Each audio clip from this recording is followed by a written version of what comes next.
예, 안녕하세요. 오늘은 구원을 어떻게 얻을 것인가 라는 주제의 말씀을 가지고 말씀 알아보는 시간 갖도록 하겠습니다. 성경에는 세 시대로 되어 있습니다. 아버지의 시대와 아들의 시대와 성령의 시대였는데요. 이 시대가 뭔지 잘 모르는 사람이 많죠. 그러면서도 믿음 생활 하시는 거 보면 그것도 많이 이상하다 하죠. 성부 시대의 구원의 주체는 바로 여호와 하나님이었습니다. 여호와 하나님의 정인이 되고 여호와 하나님께 기도하고 여호와의 정인이 되었다라고 되어 있습니다. 이 성부 여호와 하나님께서 사람의 몸을 입으시고 오신 분이 예수님이십니다.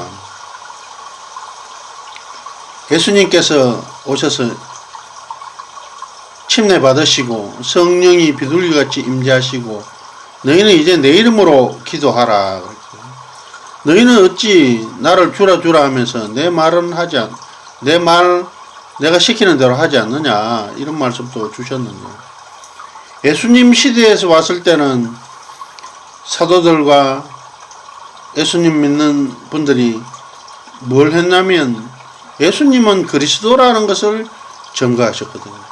예수님은 그리스도시다, 메시아시다, 구원자시다. 그 베드로가 말하기를 우리가 이 구원 받으려면 어떻게 하면 주 예수를 믿어라 라고 그랬습니다. 예수님 시대에는 바로 예수의 이름으로 구원을 얻고 정인이 되고 사마리아와 땅끝까지 내 정인이 되어라 라는 말씀을 하셨거든요. 그래서 예수님의 정인이 되었다는 것이죠. 그래서 예수님이 오셨을 때 인자는 예수님께서 하나님이시기 때문에 나와 아버지는 하나이니라. 어찌 나를 이제껏 보면서도 아버지를 보여달라 하느냐. 그리고 유대인들이 예수님을 왜 죽이려고 했습니까? 네가 사람이 되어 어찌하여 하나님이라고 하느냐. 너희 엄마는 마리아, 너희 아버지는 요셉인데 어찌 네가 하나님이라 할 수 있느냐. 하나님께서 육신으로 오신 것, 사람으로 오신 것을 인정하지 않았다면, 성경에는 분명히 그렇게 기록되어 있는데, 이사야서 53장 그는 연한 순 같아서 흠모할 만한 아름다운 것이 없고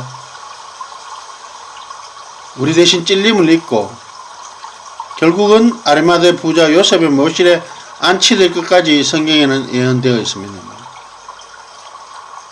이러한 것들을 그들은 인정하지 않고 예수님을 죽이기까지 하였습니다. 결국 예수님께서는 성경에 내가 죽은 뒤 3일 만에 성전을 세우리라. 성전은 바로 육체를 일컫는 것입니다. 성전된 육신. 3일 만에 다시 부활하셨어요. 부활하셔서 모든 것을 성취하시고 성천해 가셨는데, 내가 다시 오리라. 내가 가야지 그가 오리라. 진리의 성령, 즉 보혜사께서 오신다. 보혜사는 바로 재림 예수님. 마지막 시대에는 바로 재림 예수님의 정인이 되어야 되고 재림 예수님의 이름으로 기도를 해야 된다는 것이죠. 그분의 이름으로 기도를 해야 되고 그분의 정인이 되어야 되고, 이게 바로 성경의 아버지, 아들과 성령. 결국 때마다 하나님께서 직접 오셔서, 성자시대는 예수님께서, 성부시대는 여호와 하나님께, 성자시대 예수님, 성령시대는 재림 예수님께서, 재림 예수님이 바로 복음의 주체가 되신다. 그런데 성경에 보면 이 복음이 천하 만민에게 전파되면 그제 끝이 오리라 그랬거든요. 성경에는 끝이 온다라고 되어 있습니다. 종말에 대해서 이야기가 되어 있습니다. 성경은 바로 시작과 끝에 대해서 천지 창조와 마지막에 대해서 분명히 정언되어 있습니다. 지금 이 시대를 모든 사람들이 또 성경 연구가들이 또 시대상으로 분명히 마지막 시대인 성령 시대입니다. 성령 시대는 제자들이 예수님께 질문을 했습니다. 예수님은 죽은 자를 살리시고 놀라운 기적과 이적을 보이시며 사랑을 전파하시고 천국 복음을 전파하시고 내 이웃을 내 몸처럼 사랑하라 이런 말씀도 하셨지 않습니까? 그래서 어떻게 하면 이 예수님께서 놀라운 분이시기 때문에 제자들이 질문을 합니다. 마지막 때는 어떤 일이 일납니까? 그래서 예수님께서 말씀하시기를 처처에 기근과 지진이 있으리라. 민족과 민족이 나라와 나라가 싸울 것이다. 이것이 바로 재난의 시작이라고 되어 있습니다. 시대와 역사를 통틀어서 전쟁 없고 기근 지진 없었던 시대는 없었습니다. 그런 시대 거의 모든 시대가 그런 일이 일어났습니다. 그런데 이것은 모호하다. 민족과 민족은 무엇이며 나라와 나라가 대적하는 것은 무엇인가? 지진과 기근은 무엇인가? 지진과 기근은 우리 늘 있어 왔지 않습니까? 우리나라 역사를 봐도 예전에는 보릿고개, 그렇죠? 먹을 게 없어서 그때 다 씨 뿌릴 벼와 보리 씨를 베고 죽었다는 농부들은 그게 한 해 농사이기 때문에 그걸 먹어버리면 안 되기 때문에 그걸 베고 다 죽었다. 그래서 나라에서 예전에 고구마라든지 감자라든지 이 구황작물을 외국에서 들여와서 백성들을 부유하였다 그러지 않습니까? 기근과 지진은 늘 있어 왔습니다. 그런데 지진에 대해서 다시 한번 보자면 우리나 고메나 서찬성이나 여러 곳에서 지진이 일어나서 사람들이 40만이나 죽고 14만이나 죽고 7,000명이 죽고 이런 대량 학살이 일어나는 지진이 지금 전 세계에서 곳곳이 일어나고 있단 말입니다. 19세기에는 이 지진이 1년에 한 100회 정도 일어났다고 합니다. 왜냐하면 모든 것이 조선실록에도 지진에 대한 기록이 있지 않습니까? 지진이라면 어디서 지진이 일어났다. 최근에 포항이나 경주에서 지진이 많이 일어나고 있지 않습니까? 포항에서는 경주는 500몇 회의 여진이 일어났습니다. 저도 여러 번 경험했고 포항 지진은 여기 경산에서도 많이 경험을 했습니다. 그 지진은 19세기에는 1년에 100회 정도밖에 일어나지 않는데 20세기, 21세기 돌아서는 1년에 1500회 그리고 강력한 강도 5, 6, 7, 8, 9 이 정도 되는 지진이 일어나서 엄청나는 많은 사람들이 죽지 않습니까? 서찬성은 도시 하나가 내려앉아서 엄청난 많은 사람들이 죽었습니다. 우리가 대구 지하철 참사나 세월호 사건을 통해서 200분, 300분 돌아가셨을 때 온 나라가 얼마나 비통에 빠지고 그 마음이 상처됨이 얼마나 큽니까? 그 유족들은 또 얼마나 많은 눈물과 고생을 해야 됐습니까? 그런데 이 지진들이 지금 일어나고 있는 것이 바로 마지막 때는 지진과 기근이 일어나되 이렇게 일어나야 바로 마지막 때인 것입니다. 우리가 기근은 멀리서 보지 않아도 됩니다. 북한에 가보면 북한에서 탈북한 사람이나 우리 남한 인권단체에서 북한을 본 사람이나 국제기구에서 독일이라든지 국제 어떤 의사연맹 이런 데서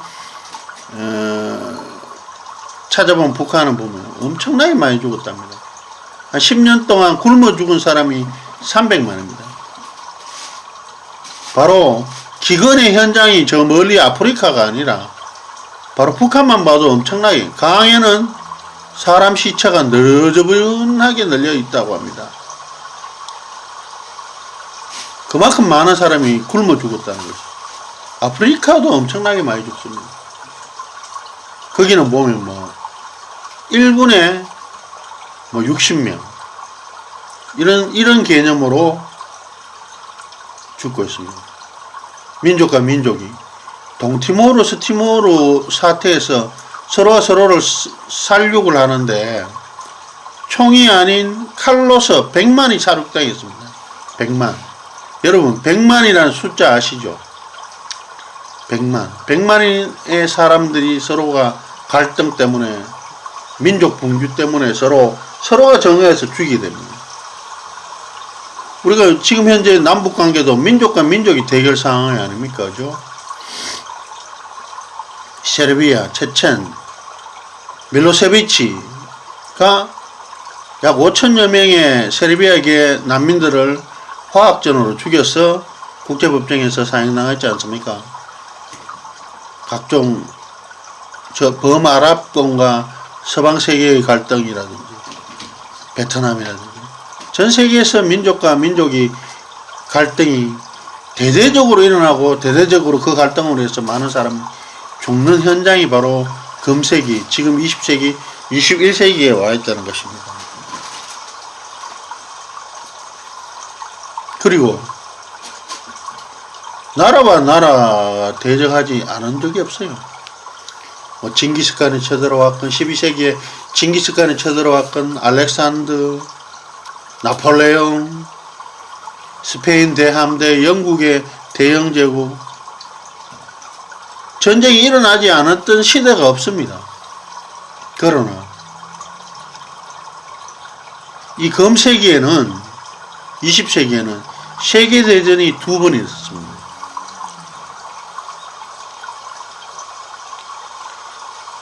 많은 사람들이 죽었습니다.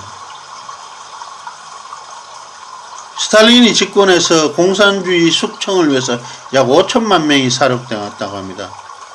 전쟁 중에는 엄청나게 많은 사람들이 죽고 히틀러는 유대인을 600만이나 학살했습니다. 그야말로 세계대전, 인류가 전쟁, 나라와 나라끼리 연합해서 전쟁했는 세계대전이 2번이나 있는 이 시대가 바로 성경에서 예수님께서 말씀하신 마지막 시대에 아주 닮아있다. 그리고 다른 이치적으로도 그러한 예언이 다 성취됨을 우리가 차차 알아보기로 하겠습니다. 그래서 이러한 시대에 재림 예수님이 오신다라고 이 성경은 이야기하고 있습니다. 재림 예수님은 오셔서 무엇을 이야기하시느냐? 바로 예수님께서 세워주신 그 3년 동안 세워주신 진리들을 생각나고 가르쳐 주신다고 하셨거든요. 그래서 예수님의 진리가 매우 중요하단 말이에요. 천주교나 개신교가 지키는 것은 그거는 성경에 없는 교리들입니다. 사람이 만들고 국가가 만들어서 그래서 천주교에서 지키는 일요일 예배 성경이 없습니다. 누가복음 4장 16절에 가보면 예수님께서 그 자라나신 건 나사렛에서 이르사 안식일에 자기 교례들 회당에 들어가서 말씀을 강론하시다. 예수님은 안식일 지키죠. 안식일. 이 7일 제도가 비롯된 것이 바로 성경인데요. 안식일은 곧 일곱째 날이고 일곱째 날은 바로 토요일입니다. 바로 금요일 저녁부터 토요일 저녁까지 안식일을 지킵니다. 그래서 이 안식일을 안 지켜야 되는 것이 아니라 반드시 지켜야 됩니다. 그렇죠? 예수님이 지키신 안식일. 그리고 너희의 도망가는 일이 겨울이나 안식일이 되지 않도록 기도하라. 세상 끝날에도 안식일 지켜야 된다라고 성경에 되어 있습니다. 일요일은 성경이 없어요. 일요일은 천주교가 만든 사람이 만든 계명 아닙니까? 썬데이.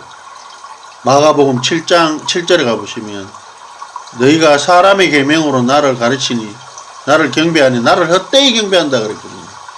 일요일날 하나님 경배하는 거 하나님 헛되이 경배하는 것입니다. 그렇죠. 일요일은 성경이 없기 때문에. 일요일의 기원은, 일요일 예배의 기원은 바로 선데이. 노마가 농경이 쉬는 태양을 성상했기 때문에 일요일날 다 쉬습니다. 그때부터 일요일 예배가 시작되었다는 것이죠. 너희가 너희 종교를 지키려면 입법, 행정, 사법이 쉬는 일요일날 다 쉬게 되는 그날이다. 일요일 휴업령을 발의하게 되고 거기에 동참하게 된다는 것이죠. 이것은 하나님을 따르는 것이 아니라